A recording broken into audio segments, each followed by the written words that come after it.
So guys 2012 के जो बाकी बचे हुए सेट्स हैं वो आपके मेंस के हैं। और मैंने आपको पहले ही कहा था कि मैं मेंस के सेट आपको यूट्यूब पर सोल्व कराऊंगा, यानी कि 2012 के जो सेट बचे हैं आगे के, वो मेंस के सेट आपको यूट्यूब पर मिल जाएंगे। गाइज बिल्कुल बेफिक्र रहे। यहाँ हम लोग पहुँच चुके हैं 2011 पर, और 2011 का यह है पहला सेट CPU फर्स्ट सिटिंग।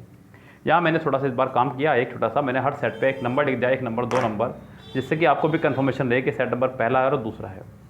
ये CPU का एग्ज़ाम हुआ था 2011 में फर्स्ट सिटिंग में, उसका ये पेपर है।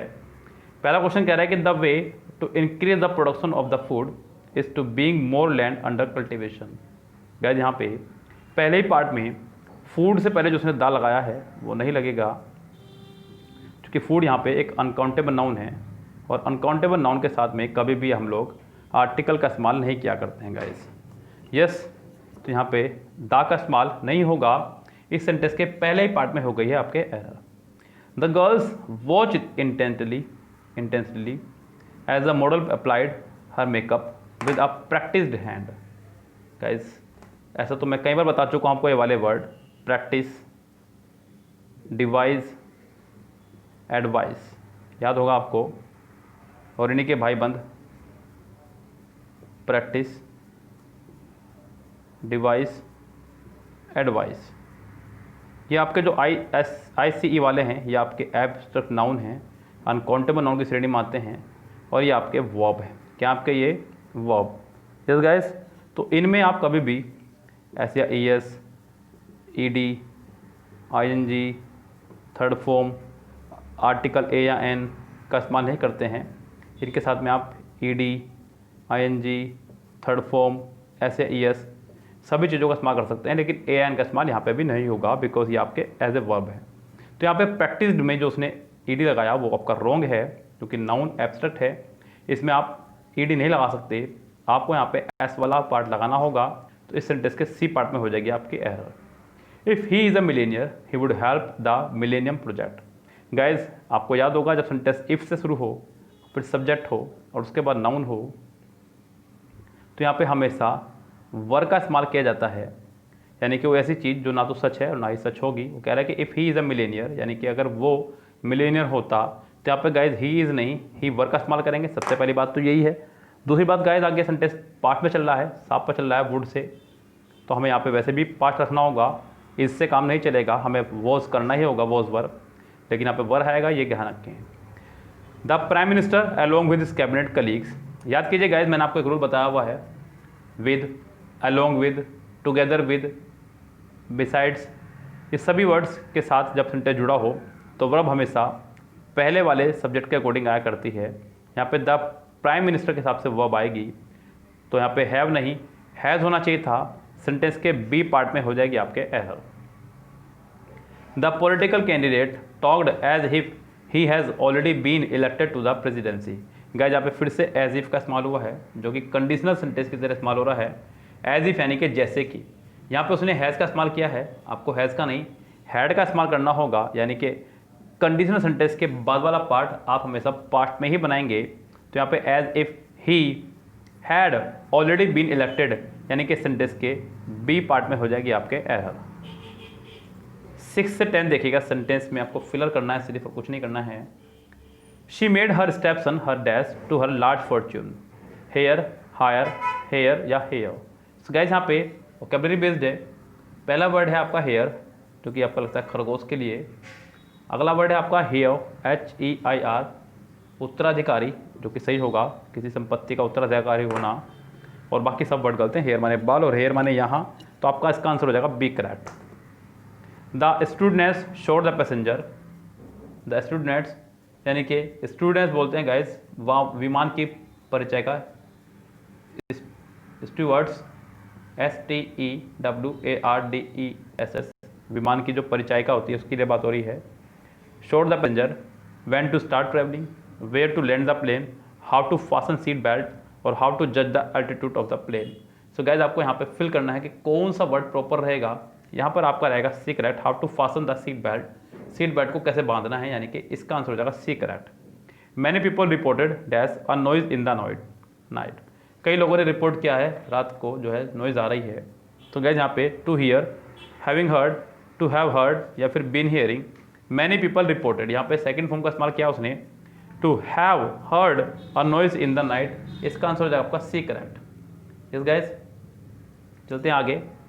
आई एम एग्जॉस्टेड, मैं बहुत थक चुका हूँ, let's dash a day, call it, बच्चों ये एक इडियम आपका, कॉल इट अ डे, काम को उसी दिन के लिए फ़िलहाल स्थगित कर देना, उसी दिन के लिए जिस दिन आप कर रहे हैं। So call it a day, फिलहाल सेंटेंस में आपका आंसर हो जाएगा A correct. The worker used dash to patch up the hole in the wall, worker जो है यूज़ करते हैं डैश का, पैचअप मतलब भरने के लिए, होल के दीवार के होल को भरने के लिए। सो गाइस यहाँ पे वोकैबुलरी बेस्ड है, 10th में आपका हो जाएगा सीमेंट, यानी कि बी करेक्ट। आगे यहाँ पे 11 से लेकर के 15 तक आपको दिए गए हैं बेस्ट एक्सप्रेस यानी कि सिनोनिम्स, इनको देखते हैं। पहला वर्ड है आपका फ्लॉन्ट, प्रदर्शन करना, आपको बताना है सिनोनिम्स। कट माने कट करना, डिसीव धोखा देना, एग्जिबिट प्रदर्शन करना। सो गाइस इसका आंसर हो जाएगा आपका सी करेक्ट, बिल्कुल जो प्रॉपर आंसर रहेगा। नेक्स्ट है आपका सब्जुगेट, अधीन बना लेना किसी को अपने। यहाँ पे पहला वर्ड आपका कैपिचुलेट, प्रतिरोध त्याग कर सहमत होना, कंक्योर जीतना, और स्ट्राइक या कंफ्यूज। सो गाइस यहाँ पे आपने जब किसी को जीत लिया है तो वो आपके अधीन ही बन जाएगा, तो यानी कि इसका आंसर हो जाएगा बी करेक्ट, कंक्योर। यस, या फिर सहमत करना भी इसका मतलब है, तो यहाँ पे इसका आंसर हो जाएगा बी करेक्ट।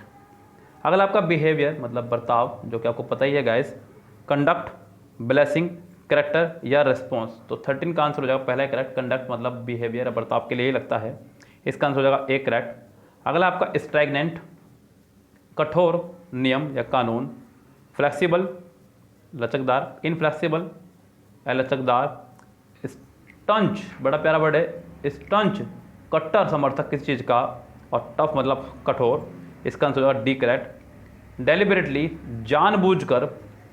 जानबूझकर पहला वर्ड है स्पॉन्सलेसली यानी कि प्राकृतिक रूप से, इनएडवर्टेंटली अनजाने में, और इंटेंशनली जानबूझकर, नेचुरली सामान्य रूप से। सो गाइज इसका आंसर हो जाएगा आपका सी करेक्ट। यस, क्या हो जाएगा आपका सी, इसका आंसर हो जाएगा करेक्ट। अब 16 से 20 तक हैं आपके एंटोनियम्स, मैं आपको इनके मीनिंग बताऊंगा और साथ ही साथ आपको ऑप्शन भी बताता चलूँगा मीनिंग में, आप उनके जवाब देने की कोशिश कीजिएगा मन ही मन में। यस गाइस, पहला वर्ड आपका ब्रिटल मतलब कुरकुरा जिसे आसानी से तोड़ा जा सके, कमज़ोर, वीक माने कमज़ोर, फ्रेगल मतलब कमज़ोर, ब्रेड माने चमकीला, स्ट्रॉन्ग माने मजबूत, इसका आंसर हो जाएगा बी करेक्ट, स्ट्रॉन्ग। अगला वर्ड है कॉलस, CALLOUS संवेदनहीन, रूड मतलब असभ्य, इनसेंसिटिव मतलब संवेदनहीन यानी कि सिनोनिम्स, इंडिफरेंट जिस पे कोई फर्क ना पड़ता हो, सिंपैथेटिक जिसके अंदर सहानुभूति भरी हुई हो, इसका आंसर हो जाएगा डी करेक्ट। डिसेबल अस्त व्यस्त होना किसी चीज़ का, कंपोज किसी को बनाना, शांत या धीर, टाइडी बिल्कुल, कॉन्फिडेंट और जोवियल, इसका आंसर हो जाएगा टाइडी, क्योंकि अनटाइडी इसका अपोजिट हो सकता था, तो इसका आंसर हो जाएगा बी करेक्ट। अगला वर्ड आपका इम्पेड, प्रगति को बाधित करना, रोकना, ऑब्स्ट्रक्ट बाधित करना, सिनोनिम्स, एडवांस आगे बढ़ना, बिल्कुल, लिंगर बाधित करना ही, देर करना, ये भी इसका सिनोनिम्स हो जाएगा, गारंटी तो नहीं होगा, इसका आंसर हो जाएगा बी करेक्ट। पेरिलस खतरनाक, केयर फ्री, इम्पेशियस, सेफ या इम्प्योर, इसका आंसर हो जाएगा सेफ, खतरनाक का सेफ सिनोनिम्स बिल्कुल ठीक रहेगा। 21 आपका इडियम है बड़ा प्यारा, कह रहा है कि a bird from the blue, अचानक आया हुआ संकट, अनएक्सपेक्टेड, इसका आंसर होगा B correct. Sailing in the same boat यानी कि समान परिस्थिति में होना, बिल्कुल एक ही परिस्थिति में होना, सेलिंग टुगेदर जी नहीं, sharing the financial and social condition जी नहीं, being in the same difficult situation, इसका आंसर हो जाएगा C correct. Gift of the gab, बोलने में expert, ability to speak well, बिल्कुल पहला ही हो जाएगा यहाँ पे करेक्ट आंसर आपका। Keep the wolf from the door, भुखमरी से बचना, हंट वाइल्ड एनिमल जी नहीं, एस्केप स्टारवेशन, बिल्कुल इसका आंसर हो जाएगा आपका B correct. There is no soft options यानी कि इजी एंड एग्रीबल ऑप्शन, तो इसका आंसर भी हो जाएगा आपका सी करेक्ट। 26 से 30 में आपको करना है सेंटेंस को इम्प्रूव, यानी कि आपको बताना है कि ब्रैकेट पार्ट की जगह आपका क्या आना चाहिए। सो गाइज देखिए मेरे साथ में, मैं इनको सोल्व कराता चल रहा हूँ, आप इनको मेरे साथ में चेक करते हुए चलना। कह रहे हैं कि with these extra people you can work easily with this job, with these extra people you can work easily with this job, you can deal easily not work easily। तो 26 में आपका हो जाएगा यहाँ पे you can deal। अच्छा, तो यहाँ पे गाइस डील विद हो जाएगा, निपटाना किसी चीज़ को, ज़्यादा बेटर रहेगा। I visited my aunt just before a week, मैं बस एक हफ्ते पहले ही अपनी आंट के यहाँ होकर के आया, ये कहना चाह रहा है। वीक बिफोर अ वीक एगो, गए यहाँ पे क्योंकि सेंटेंस को सिंपल पास्ट रखा है उसने विजिटेड, तो आपने सिंपल पास्ट बनाने के लिए इसको ऐसा किया, नहीं तो आपको यहाँ पे has have plus third form का इस्तेमाल करना पड़ता, जो कि आप नहीं कर सकते बिकॉज आपको अंडरलाइन वाला पार्ट ही ठीक करना है।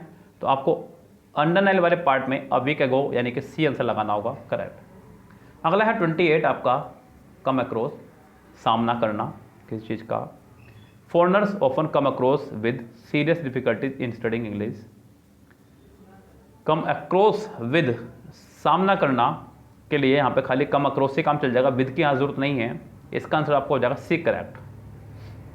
he work hard नहीं, he works hard, तो यहाँ पे तो बिल्कुल सेंटेंस गलत है, आगे will succeed भी लिखा हुआ है। he who works hard will succeed, यानी कि इस सेंटेंस का आंसर हो जाएगा आपको 29 का he who will work hard will succeed, he who works hard will succeed।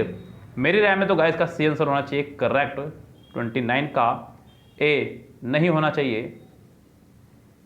he who works hard, बिल्कुल ठीक है गाइस, सी इसका आंसर रहेगा प्रॉपर, बिल्कुल ठीक।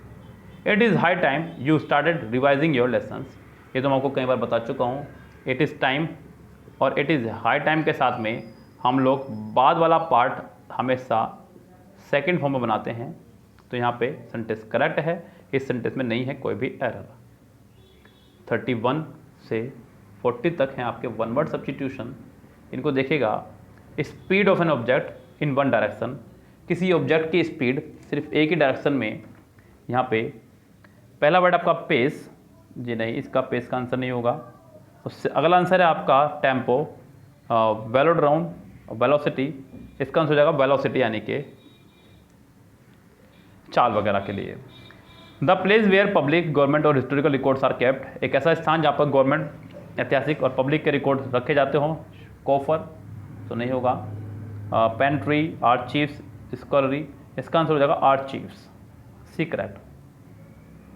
Theft of another person's writing और आइडियाज़, किसी दूसरे व्यक्ति का लिखा हुआ को चुरा लेना और उसे अपने लिखे हुए में छाप देना, इसको बोलते हैं गाइस प्लेगरिज्म, यानी कि पहला ही आंसर हो जाएगा correct. The study of insects, छोटे छोटे जानवर इंसेक्ट्स का स्टडी करना, एंटोमोलॉजी, इसका आंसर हो जाएगा आपका गाइस डी, करेक्ट।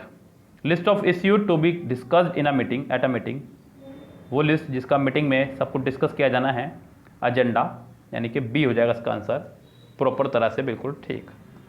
36 से 40 तक आपके हैं स्पेलिंग करेक्शन।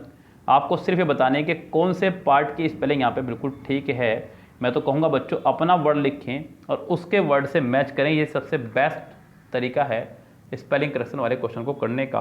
चलिए मैं भी कैमरा ऑन कर लेता हूँ अपना, इसीलिए पहला वर्ड है आपका सेपरेशन, अपना वर्ड लिखिए SEPERATION, सेपरेशन। तो गाइज यहाँ पर आंसर हो जाएगा आपका डी, करेक्ट, सेपरेशन, सेपरेट से बना है। अगला वर्ड है आपका डिस्क्रिपेंसी, DISCREPANCY, यानी कि इसका आंसर मुझे ए नज़र आ रहा है। अगला वर्ड है आपका एडवाइसेबल, बहुत प्यारा वर्ड है एडवाइसेबल, ADVICEABLE, एडवाइसेबल। एडवाइसेबल हिसाब से तो आपका हो जाएगा ये वाला करेक्ट, ए ही करेक्ट हो जाएगा। लेकिन गाइस मुझे लगता है कि सी वाले वर्ड को यहाँ पे इस्तेमाल नहीं किया जाना चाहिए, एस वाला इस्तेमाल किया होगा। देखते हैं एस वाला भी है या नहीं, वरना तो फिर ये ठीक है। बिल्कुल गाइस सी में एस वाला है आपका, तो आप सी वाला ही करेक्ट कीजिएगा यहाँ पे। अगला वर्ड है आपका मिलेनियम, बहुत टुच्चा वर्ड है, MILLENNIUM, मिलेनियम, यानी कि इसका आंसर हो जाएगा आपका बी, करेक्ट। अगला आपका एम्ब्रेस, यानी कि भावुक हो जाना, किसी को गले लगाना, EMBRRASS, इसका आंसर भी हो जाएगा बी ही, करेक्ट। यस गाइस, आगे बढ़ते हैं गाइस 41 से 50 तक, जहाँ आपको दिया गया है क्लोथ टेस्ट। इस क्लोथ टेस्ट को चेक कीजिएगा मेरे साथ में खूब अच्छे से ध्यान से गाइस, क्योंकि जरा भी लापरवाही आपके क्लोट टेस्ट में मार्क्स गिरवा सकती है गाइस। यही वो पोर्शन है जो डिफरेंस पैदा करेगा आप में और अन्य बच्चों में। यस गाइस, तो थोड़ा सा केयरफुली आपको साथ देना होगा। ध्यान दीजिए गाइस, यहाँ पे कह रहा है कि Martin Luther King junior was born, Martin Luther King junior was born Michael Luther King junior, junior ही है, पता नहीं क्या है, JR का मतलब जूनियर से, मैं पढ़ रहा हूँ इसको। Dash his grandfather had his name and so since but Martin Luther King junior was born Michael Luther King, but his grandfather had his name dash to Martin Luther to Martin, ये यहाँ ही ख़त्म हुआ है, Martin Luther आगे बात है, लेकिन उसके पापा ने उसका नाम दिया है, बट उसके पता ने सॉरी ग्रैंडफादर ने उसका नाम चेंज कर दिया टू मार्टिन कर दिया उसका नाम।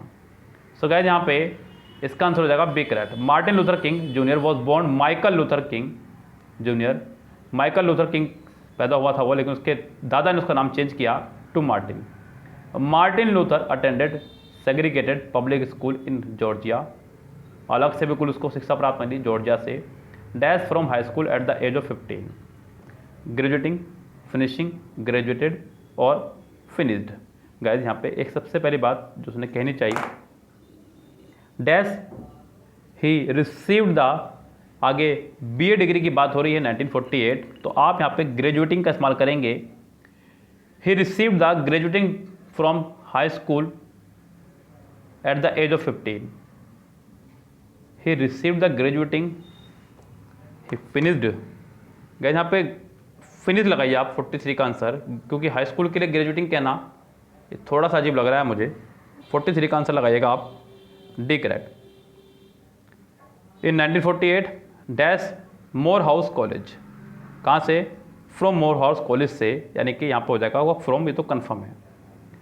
अ distinguished Negro institution of Atlanta from which both his father and grandfather had graduated, जहाँ से उसके माता पिता भी ग्रेजुएट हुए थे। अब यहाँ पे गाइस ग्रेजुएटेड हुए थे, अब ये कन्फर्म है कि 43 में ग्रेजुएटिंग ही लगाएंगे, क्योंकि उसके दादाजी ने, पिताजी ने भी यहीं से ग्रेजुएशन किया था, तो वो भी उसने भी ग्रेजुएशन वहीं से किया होगा।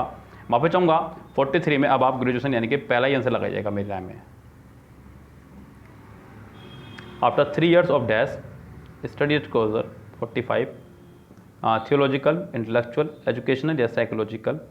After 3 years of theological study, so guys यहाँ पे आपका आंसर हो जाएगा 45 का पहला ही करेक्ट। 45 का आंसर आप लगाइए पहला, theological study eight cruiser theological seminary, because आगे थियोलॉजिकल आ ही रहा है, इस वजह से मैंने यहाँ पे थियोलॉजिकल लगाया।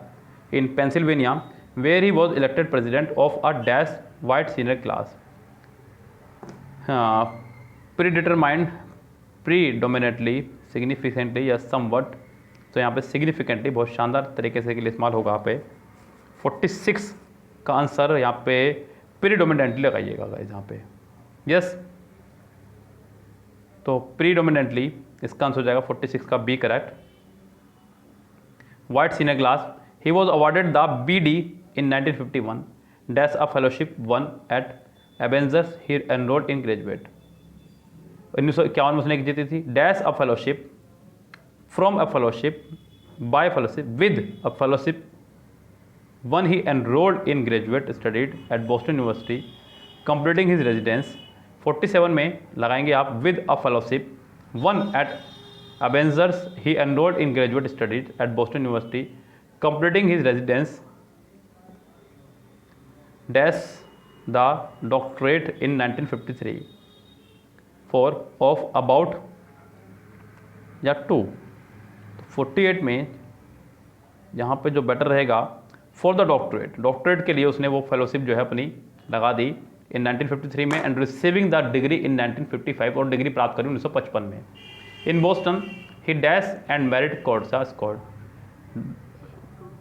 बोस्टन में वह मिला, मैट और शादी कर ली स्कोरेटा स्कॉट से, a young woman of dash intellectual and artistic attainments, a young woman of uncommon intellectual and artistic attainment यानी कि इसका आंसर हो जाएगा आपका सी करेक्ट।